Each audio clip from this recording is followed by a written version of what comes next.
Hi guys, welcome to the next video in the Stadia Radio practice series. Hope you're doing well.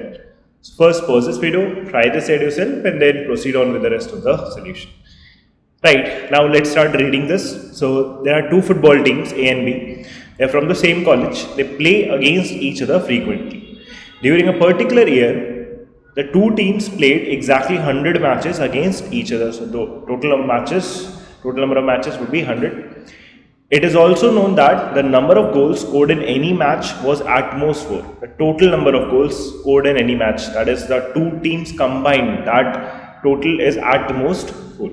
The number of goals scored by A in any match was at least 1, and similarly the number of goals scored by B in any match was at least 1.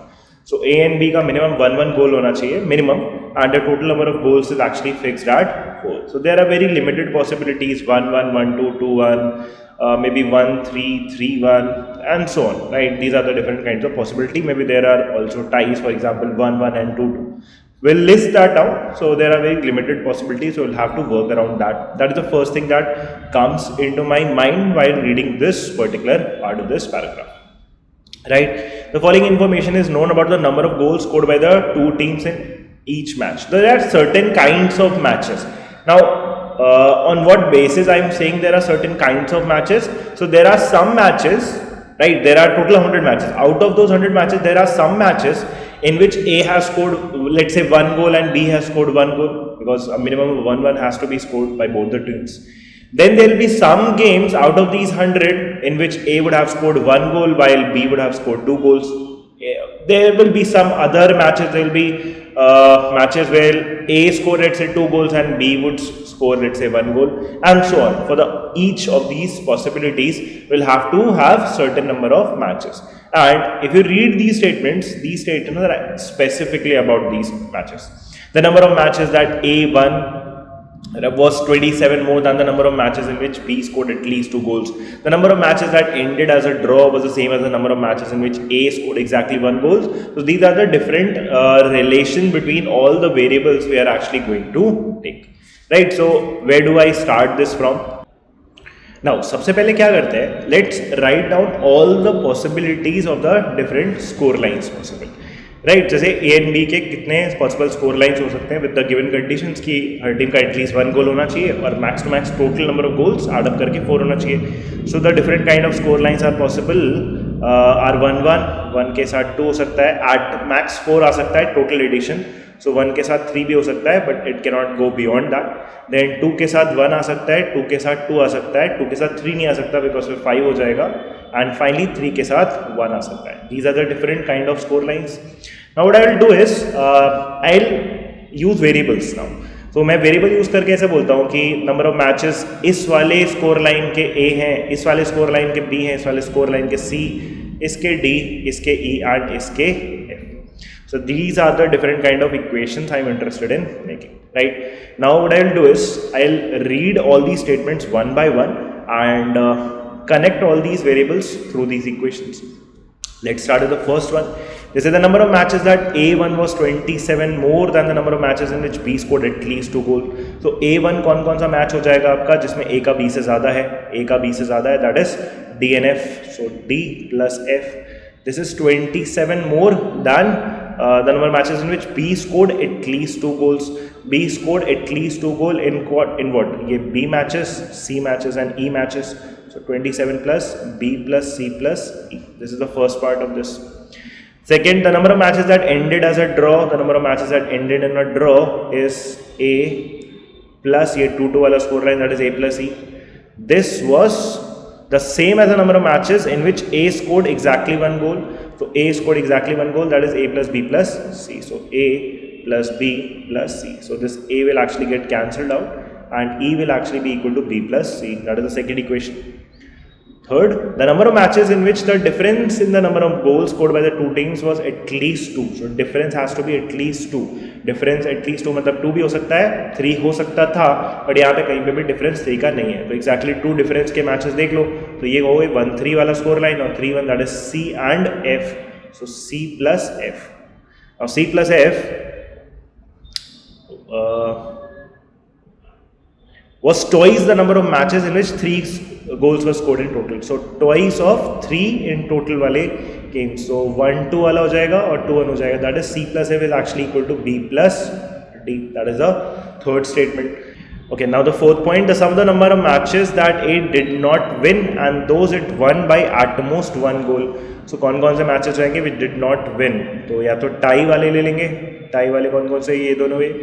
A या A का B से less होगा, ये भी चलेगा. And those it one by at most 1 गोल, तो ये वाला मैच भी काउंट हो जाएगा, सिर्फ F को छोड़ के सारे मैचेस. सो क्या हो जाएगा? A plus B plus C plus D plus E, A plus B plus C plus D plus E. This was 15 more than what? 15 more than the number of matches it won. तो 1 कौन से हो गए? ये D हो गया और आपका F हो गया. सो 15 प्लस D प्लस F. इसमें नोटिस करोगे तो ये D वाला पार्ट क्या हो जाएगा? कैंसिल आउट हो जाएगा. So will and up with A plus B plus C plus E. So A plus B plus C plus E is actually equal to 15 plus F. Right? We can actually go ahead and remove this also. It's not get confused with this equation again. So this is actually the fourth statement. Final, the number of matches in which one team scored exactly 1 goal more than the other team. The number of matches in which one team scored exactly 1 goal more than the other team. तो एक एक का difference होना चाहिए. तो एक एक का डिफरेंस आपका किस मैच में होगा? B एंड D में हो सकता है सिर्फ. तो B plus D.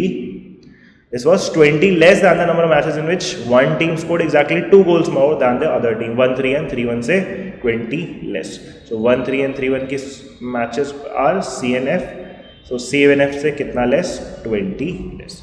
So these are the different equations we have with us, and using them we have to go ahead and figure out the values of each of these variables. Now, where do we start off with? सबसे पहले यहाँ notice करता हूँ मैं, ये वाला जो term है C and F, C and F का एक्चुअली रिलेशन आपका B and D से है, राइट? तो इसी चीज़ में अगर मैं C and F को क्या रख दूँ? 2 times B plus D. तो 2 times B plus D और B plus D इधर है, एक एक बार कैंसिल आउट हो जाएगा और 20 इधर चला जाएगा. That means the first part I can directly have is B plus D की वैल्यू कितनी हो जाएगी? 20. Now because B plus D आपका 20 हो जाएगा, तो C plus F कहाँ से? इसी इक्वेशन से. C plus F simply double of B plus D, तो C plus F कितना हो जाएगा? 40.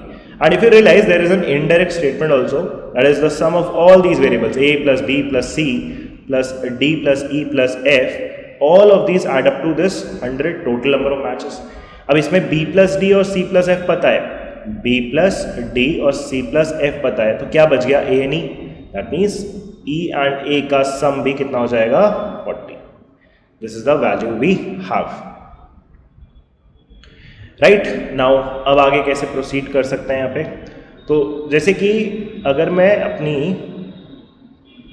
फर्स्ट इक्वेशन देखूँ, फर्स्ट इक्वेशन अगर मैं यहाँ पे देखना स्टार्ट करूँ, तो थोड़ा सा अगर आप ध्यान से देखोगे तो B प्लस C, मतलब अगर मैं इन दोनों इक्वेशन को एड अप कर दूँ, अगर मैं अपनी ये फर्स्ट 2 इक्वेशंस को एड अप कर दूँ तो मेरे को एक रिलेशन मिलेगा, that is B plus C. इसको लेट से साथ में देखते हैं, बिकॉज बहुत जगह आपका ना D और F का रिलेशन एक साथ में आने वाला है. तो जैसे D यहाँ पे D and F है और B C यहाँ पे है, इसलिए मैं इस तरीके से सॉल्व कर रहा हूँ. तो B प्लस C हुआ, यहाँ पे क्या हो गया? D plus F. तो D प्लस F, ये कितना हुआ आपका मिला के? 60. Right? These equations are similar to what you get in difficult Venn diagram problems. तो this problem is actually related to Venn diagrams more with the way we are actually solving this problem. So B plus D is equal to B plus C plus D plus F is actually equal to 60. Now इस first वाले equation में अगर मैं ऐसे देखूं, जैसे मेरा B plus C, right, B plus C की वैल्यू है क्या आपकी? D and F, B plus C की जो वैल्यू है 60 माइनस D plus F है, right? 60 minus D plus F. Now यहां से अगर आप नोटिस करो, देखो जैसे सेकेंड वाले पार्ट से आपको क्या दिख रहा है? B प्लस C E के बराबर है, और यहां से B प्लस C जो है वो भी D and F से रिलेटेड है. मतलब अगर मैं यहां से B प्लस C को रिप्लेस करना चाहूंगा तो मैं क्या लिखूंगा? 60 minus of D plus F, ऐसा कुछ. या I can also right it in the other way, right? Other way around, that is D plus F is actually equal to 60 minus B plus C. Right, दोनों possible forms है हमारे पास। Now in दोनों equation को use करके जैसे अगर मैं d plus f को रिप्लेस करूँ इससे, तो ये कितना आ जाएगा 60 minus b plus c. 60 minus b plus c is actually equal to what 27 plus B plus c again and plus of e. अब सेकेंड वाली इक्वेशन में आपको ये रिलेशन दिया था ना, ये b प्लस सी एक्चुअली किसके बराबर है, e के बराबर है। So 60 minus 27 is actually equal to twice of b plus c, और b प्लस सी किसके बराबर है, e के, तो टॉइस ऑफ e बन जाएगा। Toys of e plus e will become 3। इसके थ्रू मैं बोल सकता हूँ कि 33 इज इक्वल टू 3 है, तो e की वैल्यू कितनी हो जाएगी अपनी 11। सो द फर्स्ट वैल्यू जो अपनी फिगर आउट हो गई e की वैल्यू 11, राइट।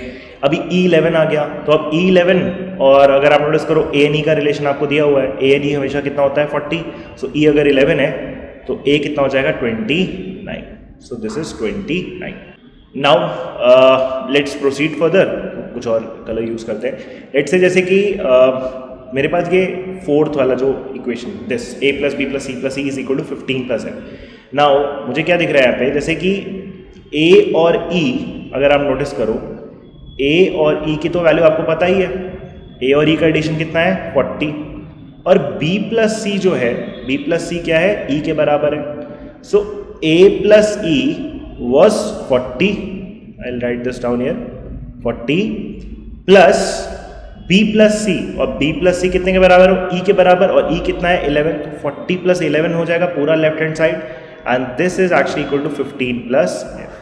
तो कहीं ना कहीं आपको अब f की वैल्यू मिल गई। सो कितना हो जाएगा 51 minus 15, 51 minus of 15 is 36। So 36 will be the value of f। तो f कितना आ गया आपका 36। अभी f अगर आपका 36 आ गया तो c की वैल्यू आ जाएगी, c की वैल्यू कितनी हो जाएगी आपकी 4 हो जाएगी, राइट। एंड जैसे आपको नोटिस करो, जैसे आपको ये c मिला तो b प्लस सी की वैल्यू कितनी होती है आपकी, e होती है। e कितना है आपका 11, so 11 is actually equal to what b plus c, जिसमें से c क्या है 4, so b plus 4 is actually equal to 11। So b की भी वैल्यू आ गई आपकी कितनी 7। अब जैसे b आपका 7 आ गया तो आपका बाकी की वैल्यू आ जाएंगी, बिकॉज b प्लस डी 20 था। सो 7 प्लस ये d 20 होने के लिए d को कितना होना पड़ेगा 13 होना पड़ेगा। And we have figured out all of these values, जितने भी वेरिएबल्स इन्वॉल्व है, right. And now we can go head and simply solve all the problems. So the first problem, how many matches ended in a draw. So draw वाले कौन matches है, ये 29 भी आ जाएगा और ये 2-2 स्कोर लाइन, दैट इज 11। तो 29 plus 11 we have a total of 40 matches which ended in a draw. Second, how many goals did A score in all the matches that it played against B during that year? So total आपको addition करना पड़ेगा A का, तो 29 matches में 21 गोल, तो 29 plus 7 into 1 is 7, 4 into 1 is 4, 13 into 2 is 26, 11 into 2 is 22, and 36 into 3 that is what 90 and 18, 108। इनको add कर लेते हैं। सो 26 and 4 is 30, this is 36, so 36 and 30 is 66। इसके बाद 22 and 108 was 130, so add up करा कितना आया 196। Then let's move on to the third problem. In how many matches did A score 2 goals more than B? A scored 2 more goals than B, so ये answer कितना हो जाएगा, ये last F की value that is 36। And finally, if the goal difference of a team for any set of matches is defined as the number of goals scored by that team minus the number of goals, जो कि standard definition होती है, scored against the team in all those matches। ठीक है, तो किसी भी team के लिए अगर हम गोल डिफरेंस निकाल रहे हैं तो उसने जितना स्कोर करा माइनस उसके अगेंस्ट जितना स्कोर करा, right. So what is the goal difference of B for all the matches that is played against A? B का आपका डिफरेंस निकालना है तो आप सिंपली B माइनस A करना इनटू नंबर ऑफ मैचेस। सो यहाँ पे तो गोल डिफरेंस है ही नहीं, 1 माइनस 1 0 हो जाएगा। यहाँ पे आएगा तो पहला number 2 minus 1 1, 1 into 7 is 7, plus 3 minus 1 is 2, 2 into 4 is 8। यहाँ पे फिर नेगेटिव गोल डिफरेंस आ जाएगा, because 1 minus 2 is minus 1 into 13 is minus 13, 2 and 2 0 ही हो गया आपका। And finally 1 minus 3 minus 2 into 36 minus 70 ये हो जाएगा। तो 7 प्लस 8 इज 15, एंड ये कितना हो जाएगा 7 8 85 right? Minus of 85. So the final difference, goal difference, is minus of what? 70. Minus 70 is the goal difference. Right, so I hope this set is clear. I would rate this a little on the difficult side because of these variables, and many of you are not really comfortable with variables. I know that part. So keep practicing on these. If a similar version comes, you will be able to handle it. Just make sure कि you keep all the variables intact. थोड़ा बहुत hit and trial लगेगा. Don't lose patience. Give it time. Eventually, all these get connected somehow or the other. Right, so I hope the set is clear. If you have any doubts, you can just put that in the comments. Thank you.